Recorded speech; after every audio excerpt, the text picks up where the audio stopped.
माता की, भारत माता की, छत्रपती शिवाजी महाराज की, धर्मवीर छत्रपती संभाजी महाराज की, भारतरत्न डॉक्टर बाबासाहेब आंबेडकरांचा, हिंदवी स्वराज्याचे सरसंस्थापक छत्रपती शिवरायांना मानाचा मुजरा करतो। भारतीय राज्यघटनेचे शिल्पकार भारतरत्न डॉक्टर बाबासाहेब आंबेडकर यांना मानवंदना अर्पित करतो।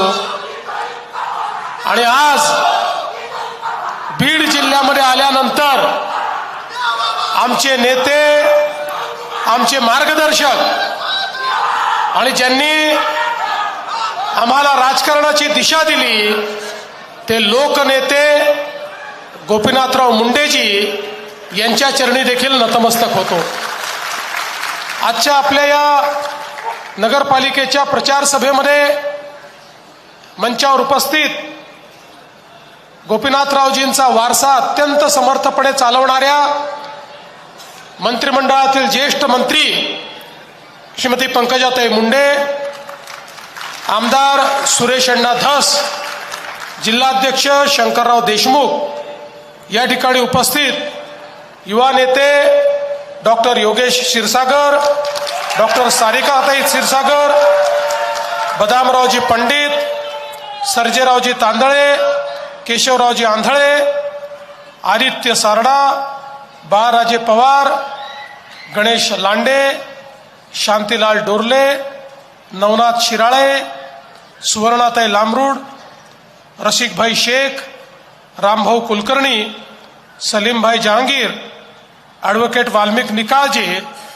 मंचावरील सर्व मान्यवर, या बीड नगरपालिकेकरता आपल्या उमेदवार डॉक्टर ज्योतिताई घुमरे, गेवराईच्या आपले उमेदवार गीताताई पवार, माजलगावचे आपले उमेदवार डॉक्टर संध्याताई मेंढके आणि धारूरचे आपले उमेदवार रामचंद्रजी निर्मळ, या ठिकाणी मंचावर उपस्थित सर्व मान्यवर आणि उपस्थित माझ्या सर्व लाडक्या बहिणींनो आणि तितक्याच लाडक्या भावांनो,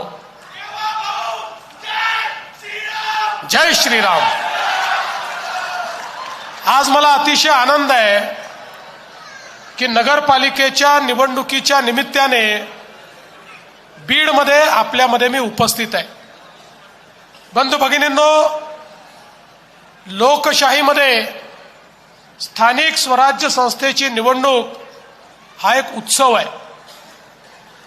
भारतरत्न डॉक्टर बाबासाहेब आंबेडकरांनी आपल्याला संविधान दिलं आणि या संविधानाने आपल्याला काही अधिकार दिले, पण हे अधिकार देताना संविधानाने एक काळजी घेतली, प्रत्येक व्यक्तीला समान अधिकार हा या संविधानाने दिलाय।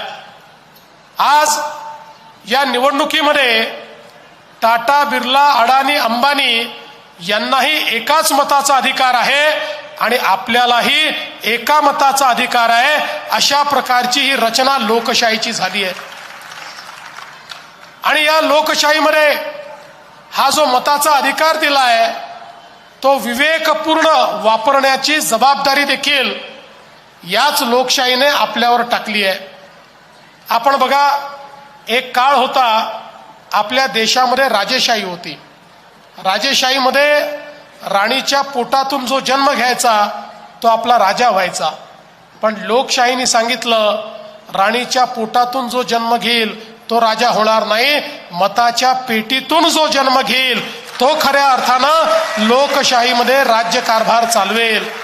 आणि म्हणून आपली जबाबदारी आहे, आपण लोकसभेला मतदान करून आपले प्रधानमंत्री निवडतो, आपण विधानसभेला मतदान करून आपला मुख्यमंत्री कोण होईल हे निवडतो, आणि त्याच वेळी आपण नगरपालिकेला त्या ठिकाणी मतदान करून पुढचे 5 वर्ष नगरपालिका कोणाच्या हातामध्ये द्यायची याचा निर्णय आपण करत असतो।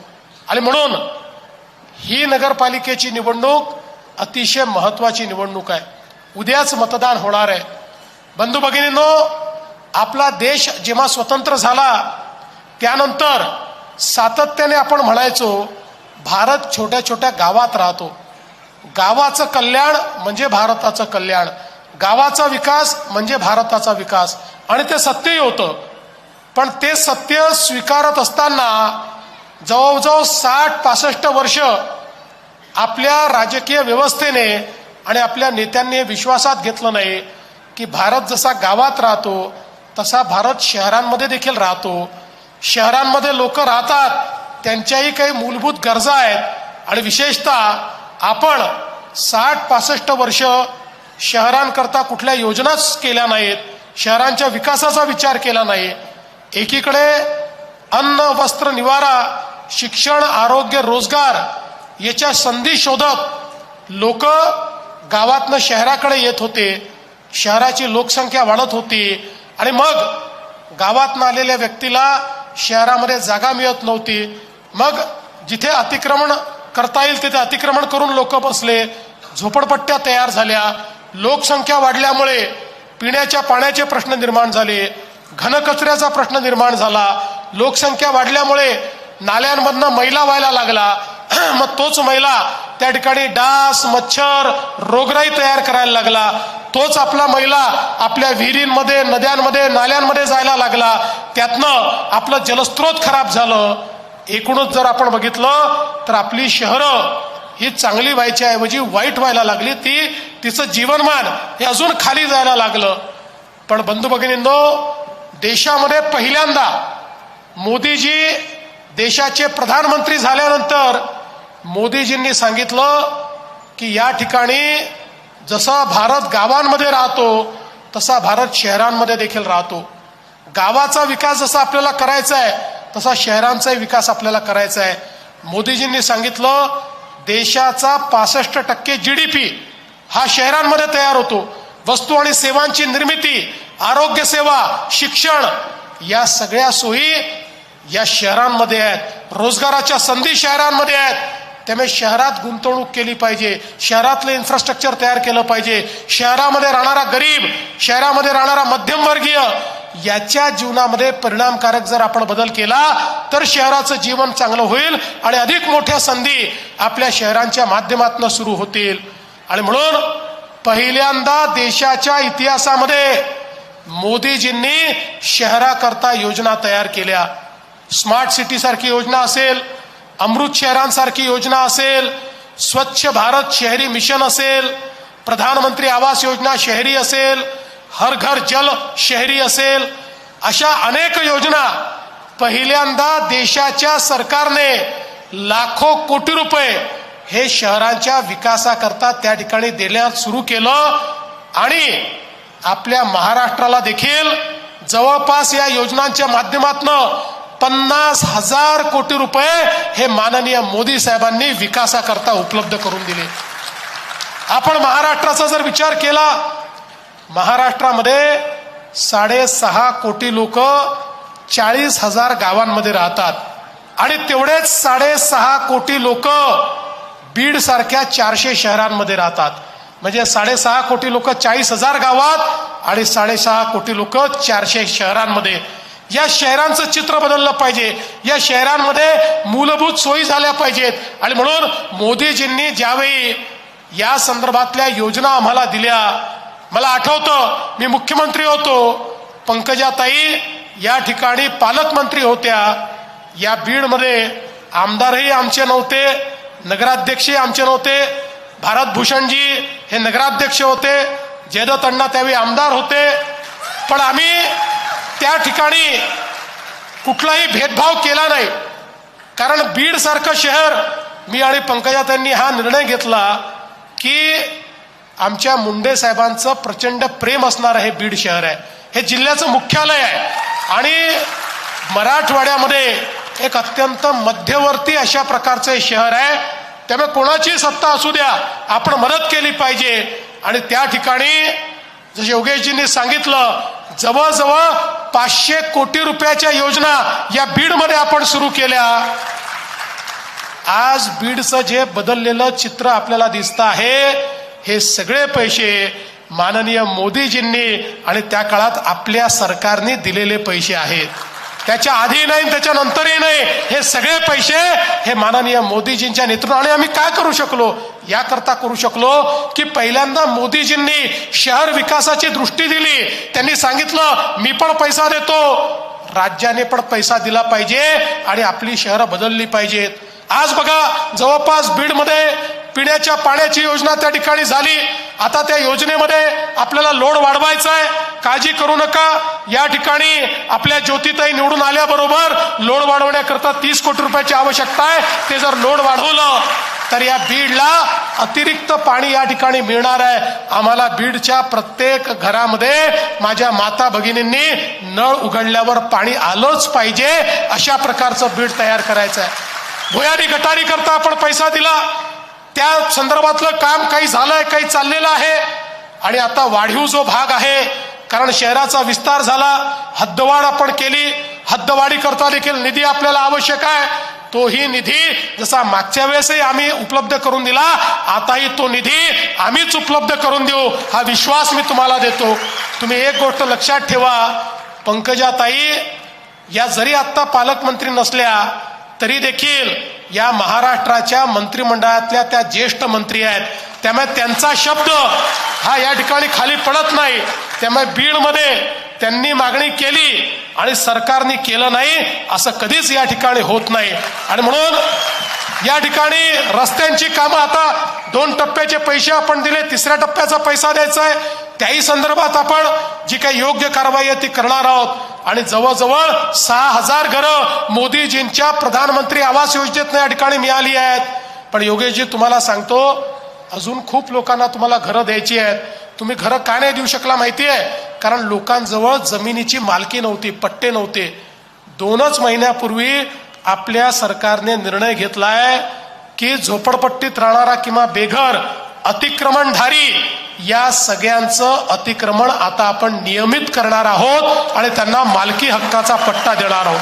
आणि तो मालकी हक्काचा पट्टा दिल्यानंतर बेघर आणि कच्च्या घरात राहणारे यांना 2.5 लाख रुपये घर बांधायलाही मोदीजींच्या योजनेतनं आपण देणार आहोत. त्यामुळे माझी विनंती आहे की ज्योतिताईंच्या नेतृत्वात या नगरपालिकेच्या माध्यमातून एकही व्यक्ती बेघर या बीडमध्ये राहणार नाही, अशा प्रकारचा प्रयत्न येत्या काळामध्ये आपल्याला करायचा आहे.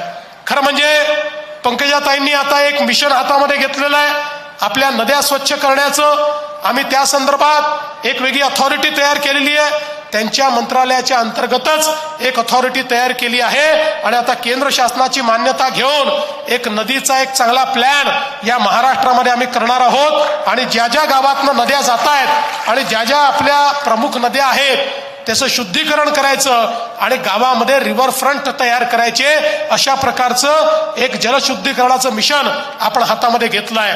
त्यामुळे मला विश्वास आहे, आणि विश्वास काय मला हे माहितीच आहे की ज्यावेळी त्या संदर्भातलं मिशन आम्ही सुरू करू त्यावेळी पंकजाताई माझ्याकडे फाईल पाठवताना सगळ्यात वर बिंदुसराचंच नाव लिहून पाठवणार आहेत. याबद्दल माझ्या मनामध्ये कुठलीही शंका त्या ठिकाणी नाही. आणि म्हणून आपल्याला एक विश्वास देण्याकरता आलो आहे की इतके वर्ष या नगरीमध्ये आम्ही मागे राहिलो कारण आम्ही कधी कमळ पुढे केलं नाही. आम्ही सगळे मित्रांना सोबत घेऊन अजूनही आमचे मित्र आहेत, शत्रू कोणीच नाही आहे. पण आता ही वेळ आलेली आहे की मोदीजींची जी दृष्टी आहे, त्यांचं जे विजन आहे, हे थेट या बीडमध्ये लागू करता आलं पाहिजे. विकासाचं विजन हे कुठल्याही मध्यस्थामार्फत नाही तर थेट भाजपच्या नगराध्यक्षामार्फत या बीडमध्ये ते विजन आणि तो निधी या ठिकाणी पोचला पाहिजे. आणि म्हणूनच आज मी आपल्याला ही विनंती करण्याकरता आलो आहे. आम्हाला खूप गोष्टी करायच्या आहेत. मी इतके दिवस झाले या ठिकाणी या संपूर्ण नगरपालिकेचा प्रचार करतोय, पण या सगळ्या प्रचारामध्ये मी कधी कुठल्या पक्षावर टीका केली नाही, कुठल्या नेत्यावर टीका केली नाही. याचं कारण ते करण्याची आवश्यकता नाही आहे. आमच्याकडे एक विजन आहे, आमच्याकडे एक आराखडा आहे. शहर कसं सुधारायचं या संदर्भातली माहिती आमच्याकडे आहे, आम्ही केलेलं आहे आणि आम्ही करणार आहोत. त्यामुळे मी तुमचं एक सकारात्मक मत या ठिकाणी मागण्याकरता आलो आहे. हे परिवर्तनाकरता मत आपल्याला हवं आहे. या ठिकाणी उत्तम अशा प्रकारच्या व्यवस्था करण्याकरता हे मत आपल्याला हवं आहे. आणि मला अतिशय आनंद आहे डॉक्टर ज्योती घुमरे यांच्यासारख्या एक उच्च विद्या विभूषित ज्या वैद्यकीय माध्यमातून समाजसेवा करतच होत्या अशा एक उमेदवार आज आपण या ठिकाणी दिलेले आहेत आणि इतरही सगळे उमेदवार अतिशय चांगले उमेदवार या बीडमध्ये आपण दिलेले आहेत आणि म्हणून त्यांच्या माध्यमातून एक मोठा विकास आपल्याला या ठिकाणी घडवायचा आहे.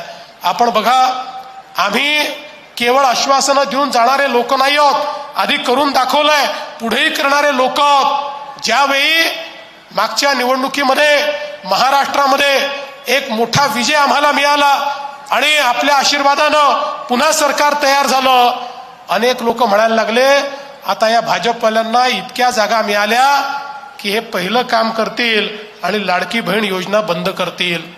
1 वर्ष झालं, योजना सुरूच आहे आणि लाडक्या बहिणींना सांगतो, जोपर्यंत तुमचा देवाभाऊ मुख्यमंत्री आहे लाडकी बहीण योजना सुरूच राहील, ती कोणी बंद करू शकणार नाही.